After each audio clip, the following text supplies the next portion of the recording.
Welcome to our channel. Today we how to enable Elastic Cloud security and user roles, detailed guide step by step clearly. To enable Elastic Cloud security features, start by logging into your Elastic Cloud account. Navigate to your deployment dashboard. Select the deployment for which you wish to enable security. Click on the Edit button for the chosen deployment. In the Settings menu, find the Security section. Toggle the security option to enabled. Review the available user authentication options.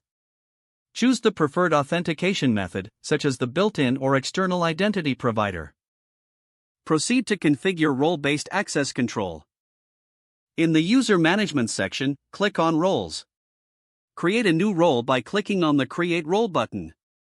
Define the privileges associated with this role, including access to specific indices and actions. Save the role once you have configured it. Next, navigate to the Users section. Click on Create User to add a new user. Fill in the user details, including username and email. Assign the user to the previously created role. Save the user information. Repeat the process for any additional users you wish to create. Once all users and roles are set up, review your configurations. Confirm that all settings meet your security requirements. Launch your deployment for the changes to take effect. Monitor the deployment to ensure that security features function as intended. You have now successfully enabled Elastic Cloud security and configured user roles. If the page does not load, refresh the browser or try again in a private or incognito window. Make sure you are using the correct email address, then retype it carefully to avoid small typos. If your password is not accepted, use the reset option and create a new strong password you can remember.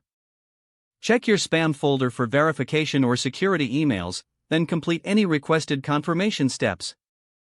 Enable two-factor authentication if available to improve account security and reduce unauthorized access risk. After signing in, review your profile details so your contact information and settings are accurate and current. Don't forget to like this video and subscribe to our channel for more step-by-step tech guides.